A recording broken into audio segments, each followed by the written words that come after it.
کہ کام ہو جائے گا۔ میں نے کہا کمپنی سے جب اس کے اندر بجلی دوڑتی ہے تو اوپر یہ کور چڑھانے کی ضرورت کیا ہے؟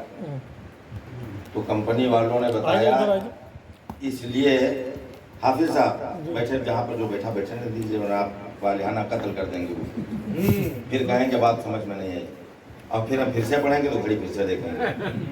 سرور کہوں کہ مالکو مولا کہوں تجھے، باغ خلیل کا گل زیبا کہوں تجھے، گوہر و یاقوت اور مرجان و لال، میرے سارے روز و شب سب ماہ و سال، ان کے میرے سارے روز و شب سب ماہ و سال، ایک میں کیا میرے سب اہل و عیال، ان کے نام پاک پر دل جان مال نزدیہ سب تج دیا، پھر تجھ کو کیا نزدیہ سب تج دیا، پھر تجھ کو کیا حیات دی ہے، حیات دی ہے تو یہ بھی کمال دے مولا، ہمارے سینے میں عشق بلال دے مولا، ہمارے سینے میں عشق بلال دے مولا، نبی کرے جو اشارہ تو ڈوبا سورج بھی، ادائے عصر کو فوراً نکال دے مولا، ادائے عصر کو فوراً نکال دے مولا، اے عشق تیرے صدقے جلنے سے چھٹے سستے، جو آگ بجھا دے گی وہ آگ لگائی ہے، جو آگ بجھا دے گی وہ آگ لگائی ہے، اور وہ سرور کشور رسالت جو عرش پر جلواگر ہوئے تھے، نئے نرالے طرف کے ساما عرب کے مہمان کے لیے تھے۔ تو کمپنی نے کہا اگر یہ نہ لگاتے اس اوپر سے کور تو پھر یقین مانیے اس پر کھڑے ہونا تو دور کی بات، اس کو چھونا تو دور کی بات، نہ پھر کوئی خطاب کر کے خطیب بن پاتا، نہ کوئی نعت پڑھ کر نعتواں بن پاتا، کیونکہ جو جہاں پکڑتا کام ہو جاتا، کوئی تاب ہی نہیں لا پاتا۔ اگر یہ پلاسٹک کا کور نہ لگا ہوتا تو پھر کوئی شاعری پڑھ کر شاعر بھی نہیں ہو پاتا، یہاں پر نہ تو کوئی تقریر کر کے مقرر ہو پاتا، اسی لیے یہ کور لگا دیا گیا اوپر سے تاکہ اندر آپ تاب نہیں لا پائیں گے جو چیز اس کے اندر دوڑتی ہے۔ حضور آقا علیہ السلام تیری نسل پاک میں ہے بچہ بچہ نور کا، وہ تو ہے اے نور تیرا سب گھرانہ نور کا، وہ نور اللہ نے اگر بشریت کا کور لگا کر نہ بھیجا ہوتا، اگر بشریت کا لبادہ نہ بھیجا ہوتا، بشریت کا کور اس نور پر نہ لگاتا، تو اسی نور کی ایک جھلک دیکھ کر حضرت موسیٰ بے ہوش ہو گئے، پہاڑ جل گیا، بشر مر گیا، پرندے جل گئے۔ تو اللہ نے اپنے نور سے تخلیق کیا، پھر اس نور کو تاکہ لوگ تاب لے آئے۔ اگر اس نور پر چیئرمین صاحب بشریت کا کور اللہ نہ لگاتا تو پھر کوئی ابو بکر صدیق کیسے بن پاتا، کوئی عمر فاروق کیسے بن پاتا، کوئی بھی کلمہ پڑھ کر ان کو دیکھ کر صحابی کیسے بن جاتا، کوئی ان کے ہاتھ سے ان کے ختم نبوت والے ہاتھوں کو چھو کر مصافحہ کیسے کر پاتا۔ یہ مصطفیٰ کو اللہ نے بشریت کے کور میں بھیجا تھا کہ اگر نور میں بھیج دیا جاتا تو پھر کسی کی ہمت نہیں تھی کہ کوئی تاب لے آتا، اس لیے ہے نور، اندر نور، نور کور اوپر سے بشریت کا، جیسے میں نے دنیا میں مثال دی کہ اس کو کوئی چھو نہیں سکتا اگر اس کے اوپر پلاسٹک کا کور نہ لگایا جائے۔ تو اللہ نے نور سے کہ تو بریلی والے نے امام عشق و محبت نے بتایا کہ تو ہے عین نور تیرا سب گھرانہ نور کا، تیری نسل پاک میں ہے بچہ بچہ نور کا، تو ہے عین نور تیرا سب گھرانہ نور کا۔ حضرت ابو ہریرہ رضی اللہ تعالیٰ عنہ سے روایت ہے، ایک روایت یاد آئی کہ آپ فرماتے ہیں کہ میں ایک دن مسجد نبوی میں صفائی کا کام کر رہا تھا۔ کس نے فرمایا؟ حضرت ابو ہریرہ نے، کہ صفائی کا کام کر رہا تھا، میں نے دیکھا ایک بچی آئی، چھوٹی بچی تھی، اور آنے کے بعد اس نے مجھ سے پوچھا تم کہاں جانو سیف الاسلام؟ تمہارے اللہ نے فرمایا کہ فرماتے ہیں کہ میں نے دیکھا کہ وہ بچی یہودی کی تھی، اور اس نے کہا کہ یہ بتاؤ کہ تاجدار کائنات کی ختم نبوت والی جوتیاں کہاں رکھی ہیں؟ حضرت ابو ہریرہ فرماتے ہیں کہ میں تعجب میں آ گیا کہ یہ یہودی کی بیٹی ہے اور میرے مصطفیٰ کے نالین پاک کا پتہ پوچھ رہی ہے۔ میں نے کہا یہ بتا بیٹی تو میرے آقا کے نالین پاک کا پتہ کیوں پوچھ رہی ہے؟ اس نے کہا میں آپ سے، میرا سوال یہ ہے ہی نہیں کہ کیوں پوچھ رہی ہوں، بس اتنا بتا دو ابو ہریرہ رکھی کہاں ہے؟ تو حضرت ابو ہریرہ نے اشارہ کیا کہ وہ کونے میں رکھی ہوئی ہے۔ پھر حضرت ابو ہریرہ فرماتے ہیں کہ میں دیکھا کیا کہ یہ کرتی کیا ہے. اس کے وہ گئی ایک درخت کے 2 پتے ہاتھ میں لے کر آتی ہے اور آنے کے بعد میرے آقا کے ختم نبوت والے قدموں میں پہننے والے نالین مبارک کو اٹھاتی ہے اور اس کے تلوے میں لگے ہوئے غبار کو ایک پتے سے دوسرے پتے پر کھورچ کر اکٹھا کرتی ہے.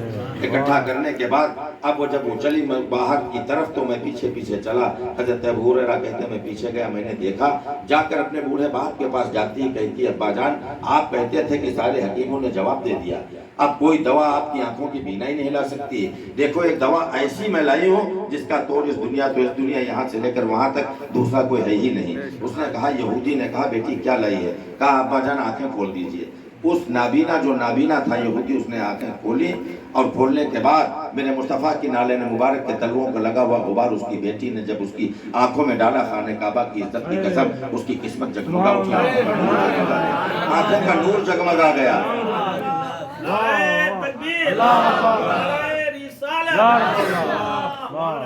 جو سر پہ رکھنے کو مل جائے نالے پاک حضور تو پھر کہیں کہ ہاں تاجدار ہیں.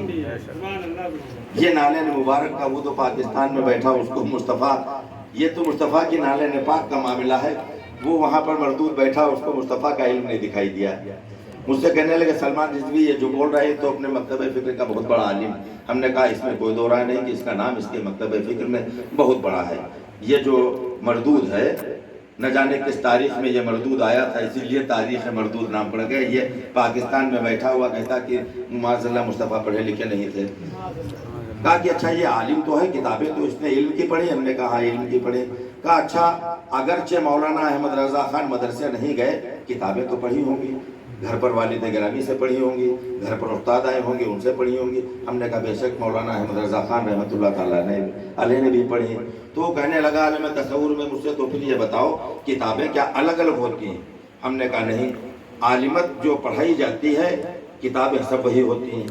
وہ چاہے وہاں بیٹھ کر پڑھ لے ہندوستان پاکستان میں یا یہاں بریلی شریف میں پڑھ لے, منظر اسلام میں کورس وہی ہے.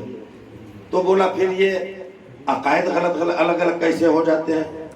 وہ وہاں بیٹھا کتابیں وہی پڑھی اور وہ مردود وہاں سے کہہ رہا کہ نبی پڑھے لکھے نہیں تھے, پڑھنا لکھنا نہیں آتا معاذ اللہ. اور وہ وہاں بریلی میں وہی کتابیں پڑھ کر کہتے ہیں کہ اور کوئی غیب کیا تم سے نہا ہو بھلا, جب نہ خدا ہی چھوڑا تم پہ کروڑوں درود. اس کا مقصد کیا ہے؟ تو میں نے کہا بس معاملہ یہ ہے کہ ایسے آپ سمجھ لیجئے کہ بجلی کا جو مادہ ہے وہ گرم ہوتا ہے. بجلی کا جو مادہ ہوتا ہے وہ گرم ہوتا ہے. اب حافظ شعیب صاحب کے در دولت میں سوئچ بورڈ لگا ہو, پہلے آپ لگا دیجئے اور لگانے کے بعد اس تار کا دوسرا سرا آپ ہیٹر میں لگائیے تو کیا نکلے گی؟ گرمی نکلے گی. اچھا وہی تار کا دوسرا سرا ہیٹر سے نکال دیجئے, بجلی کا مادہ چلنے دیجئے اور ایئر کنڈیشن میں لگے تو کیا نکلے گا؟ مادہ تو ایک ہے بجلی کا, لیکن جب ہیٹر میں لگا تو آگ اگلنے لگا, ایئر کنڈیشن میں لگا تو دل و دماغ ٹھنڈا کرنے لگا. تو پتہ یہ چلا کہ معاملہ یہ ہوتا کہ مادہ ایک ہوتا ہے, لیکن جب وہ جہاں جاتا ہے تو وہ جا کر جس میں جاتا ہے اس کے ظرف کے مطابق اپنا نتیجہ چینج کر لیا کرتا ہے, اپنا نتیجہ بدل لیتا ہے ظرف دیکھ کر. اب عشق مصطفیٰ کا وہ مادہ چلا اور چلنے کے بعد جب عاشق کے اندر گیا تو جانے کے بعد مولانا احمد رضا کے دل و دماغ میں جب اترا تو اترنے کے بعد اب نتیجہ چینج ہو گیا. چینج ہونے کے بعد انہوں نے کہا دور و نزدیک کے سننے والے وہ کان تانے لانے کرامت پہ لاکھوں سلام. اب ان سے پوچھا گیا احمد رضا مصطفیٰ ہے کیا, ان کا اختیار کیا؟ تو کہتے لمیات نظیروں کافی نظرین مثلے تو نہ سود پیدا جانا, جگراج کا تاج تورے سرسو, مولا تجھے شہ دوسرا جانا. ان سے پوچھا اور کیا ہے؟ تو بتاتے ہیں وَعَلَّمَ كَمَا لَمْ تَكُنْ تَعْلَمْ, ان کے پاس سب کچھ اللہ نے ان کو بتا دیا, وہ سب علم ہے. اور کیا ہے؟ تو مولانا احمد رضا کہتے ہیں کہ اور میں تو مالک ہی کہوں گا کہ وہ مالک کے حبیب, یعنی محبوب و محب میں نہیں میرا تیرا. عالمت وہی پڑھی, کتابیں وہی پڑھی, لیکن جب عشق رسول کا مادہ مولانا احمد رضا کے دل و دماغ میں گیا تو جب اس کا نتیجہ نکلا تو جب اس نے دیکھا ظرف مولانا احمد رضا کے اندر عشق رسول کا ظرف تھا, تو جب یہ مادہ کسی حلالی کے اندر جاتا ہے تو اس کا اپنا نتیجہ بدل دیتا ہے. تب اس طرح کی عشق کی گفتگو نکلتی ہے. اور پاکستان میں بیٹھا ہو یا کہیں بیٹھا ہو دنیا کے کسی حصے میں، جب کسی نطفہ ناتحقیق کے اندر جاتا وہی مادہ وہی ہوتا ہے، لیکن جاتا ہے تو اس کا نطفہ ناتحقیق والا ظرف دیکھ کر وہ مادہ بدل جاتا ہے، پھر وہ اور پھر بکتا ہے. یہی بولا تھا ابھی پچھلے سال میں نے اس کے رد میں ایک کلپ بنائی تھی، جس نے کہا تھا کوے کو اگر 2 مہینے تک باندھ لیا جائے گھر کے اندر اور اس کو صاف ستھری غذا کھلائی جائے، پھر اس کو ذبح کر دیا جائے تو کوا کھانا حرام نہیں ہے. تو پتا چلا جیسا کھایا تھا اب وہ مادہ نکل رہا ہے. کوے کو کھائے گا تو آدمی مادہ یہی تو نکلے گا. اب نبی کی شان میں گستاخیاں کرنے لگا.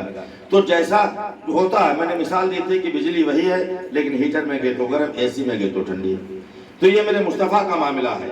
جب جس کے پاس جاتا ہے اس کے ظرف کے حساب سے یہ اس کا مادہ، اس کا نتیجہ بدل جاتا ہے. بس نتیجہ بدلا کہ وہیں سے آدمی کا معاملہ سب شروع ہو جاتا ہے.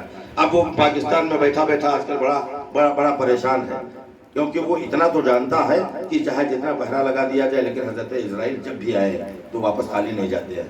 وہاں پر معاملہ وہ سمجھ رہا ہے. اس لیے